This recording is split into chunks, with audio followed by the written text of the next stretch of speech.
दोस्तों, आज कुछ यूजफुल टिप्स देंगे। अगर किसी व्यक्ति को साइकोलॉजिकल पेन या स्ट्रेस रिलेटेड, एंजाइटी रिलेटेड अगर पेन हो रहा है तो उसमें कौन कौन सी यूजफुल टिप्स है जिसको आपको फॉलो करना चाहिए, जो आपके इमोशनल एस्पेक्ट का भी ध्यान रखे और आपके मसल्स पेन में भी आपको सहायता करे। ये सारी टिप्स पर आज हम बात करेंगे। इस मामले में कौन कौन सी दवाइयों का प्रयोग आप कर सकते हैं और क्या क्या कारणों से ये पेन होता है, इस पर हमने अलग अलग वीडियोस में डिस्कशन किया है।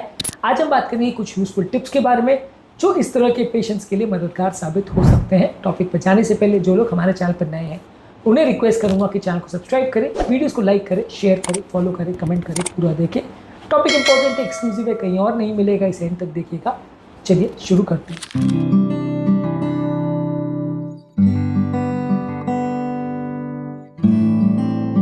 सबसे पहले आपको रिकॉग्नाइज करने की जरूरत है कि आपको इस तरह का कोई प्रॉब्लम है और ब्रेन और बॉडी के कनेक्शन को समझना जरूरी है। कई बार ये लगता फिजिकल पेन जैसा है कि आपको शरीर में कहीं पेन हो रहा है, लेकिन कारण इसका ब्रेन में छुपा होता है। तो जब तक आप इसके कारण को स्ट्रेस है ये नहीं समझ पाएंगे तब तक आप इसको मैनेज नहीं कर पाएंगे। कई तरह के सर दर्द और कई तरह के पेट दर्द भी स्ट्रेस रिलेटेड होते हैं। और इस तरह के पेन को यदि आप पागलपना समझेंगे या इमेजिनेशन समझेंगे और इसको कोई ट्रीटमेंट की ज़रूरत नहीं है, ये सोच के अगर पेशेंट को अगर आप भगा देंगे या उसको ट्रीटमेंट नहीं करेंगे या उसको नीचा दिखाने की कोशिश करेंगे तो अक्सर वो काउंटर प्रोडक्टिव होता है, पेशेंट को गलत तरह से लेता है और फिर वो ट्रीटमेंट में कोऑपरेट भी नहीं करता है। तो इस तरह के पेशेंट के साथ कोऑपरेशन करना ज़रूरी है, उनको प्रॉपर्ली समझाना ज़रूरी है, उनकी प्रॉब्लम समझना ज़रूरी है और उनके मानसिक तनाव को कम करना ज़रूरी है। मानसिक तनाव को कम करने के लिए स्ट्रेस रिलैक्सेशन टेक्निक जैसे डीप ब्रीदिंग एक्सरसाइज, जिसमें कि 4-7-8 टेक्निक का प्रयोग कर सकते हैं। उसमें गहरी सांस को 4 सेकंड तक लीजिए, 7 सेकंड तक होल्ड करिए और 8 सेकंड तक रिलीज करिए। ये डीप ब्रीदिंग टेक्निक है, इसका प्रयोग कर सकते हैं। या प्रोग्रेसिव मसल रिलैक्सेशन टेक्निक, जहाँ आप धीरे धीरे करके एक एक मसल के टेंशन को रिलीव करने का प्रयास करते हैं। इसके अलावा मेडिटेशन या माइंडफुलनेस प्रैक्टिस कर सकते हैं, जिसमें आपका पेन का परसेप्शन चेंज हो जाता है। या गाइडेड इमेजरी टेक्निक का प्रयोग कर सकते हैं, जहाँ पे आप एक काम या सूदिंग जगह में खुद को इमेजिन करें। मानसिक तनाव को कम करने में ये भी मदद करेगा। तो ये सारे इंपॉर्टेंट ऐसे साइकोलॉजिकल टेक्निक्स है जो आपके मानसिक तनाव को कम करने में मदद करेगा।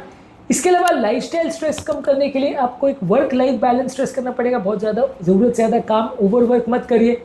अपना माइक्रो एनवायरनमेंट और अपना ओवरऑल जो आपका वर्क प्लेस है वहाँ पे एक बाउंड्री सेट करिए कि क्या आप कर सकते हो, क्या आप नहीं कर सकते हो। ये सब चीज़ों का ध्यान रखिए और अपनी हॉबीज़ में एंगेज करिए, जिससे आपका माइंड व्यस्त भी रहेगा और खुश भी रहेगा। तो ये सारी चीज़ों को प्रॉपर्ली फॉलो करिए। इसके अलावा यदि आपको कोई अगर मानसिक तनाव हो रहा है तो अपने इमोशंस को प्रॉपर्ली एड्रेस करिए। यदि कोई डर या कोई ट्रॉमा या कोई साइकोलॉजिकल प्रॉब्लम है तो आप पेन पेपर पे लिख सकते हैं, इससे भी मन शांत करने में मदद मिल सकती है। किसी दोस्त से बात कर सकते हैं, इससे भी फ़ायदा मिलता है। यदि आप किसी से बात करते हो या उस चीज़ को डिस्कस करते हो तो मन हल्का होता है, मैनेज करना थोड़ा ईजी हो जाता है। तो अपने इमोशंस के बारे में डायरी में लिखना चालू कर दे, इससे भी मन हल्का होता है। किसी से बात करें तो भी हल्का होता है। या साइकेट्रिस्ट से मदद ले सकते हैं। साइकेट्रिस्ट आपको कॉग्निटिव बिहेवियरल थेरेपी या साइकोथेरेपी कराते हैं, जिससे मन में आने वाले नेगेटिव थॉट पैटर्न्स कम होते हैं और ये नेगेटिव थॉट पैटर्न जो पेन को बढ़ाते हैं वो कम करने में मदद मिलती है।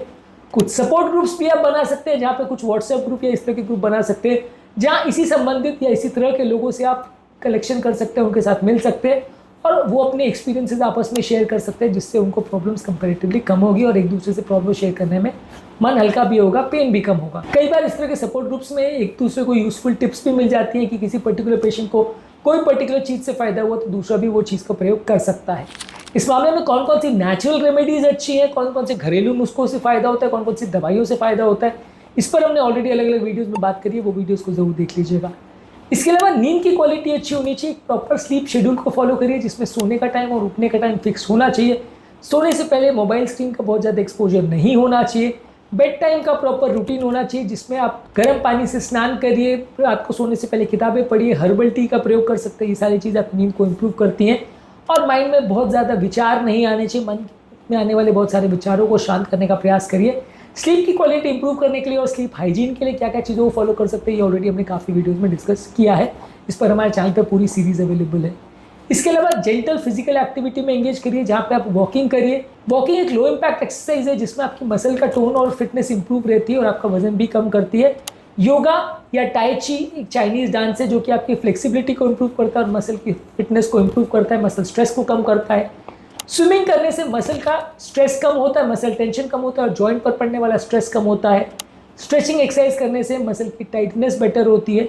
ये सारी चीज़ों को करने से आपको ज़्यादातर फ़ायदा मिलता है। लंबे समय तक बैठे बैठे का जीवन आप व्यतीत करेंगे तो आपको ज़्यादा प्रॉब्लम होगी, बॉडी पेन ज़्यादा देखने को मिलेगा। इसके अलावा न्यूट्रिशन और गट ब्रेन एक्सिस का भी ध्यान रखिए। इसमें एक एंटी इन्फ्लेमेटरी डाइट जिसमें ओमेगा 3 फैटी एसिड जैसे फिश और फ्लैक्स सीड्स, वॉलनट्स में ज़्यादा होता है।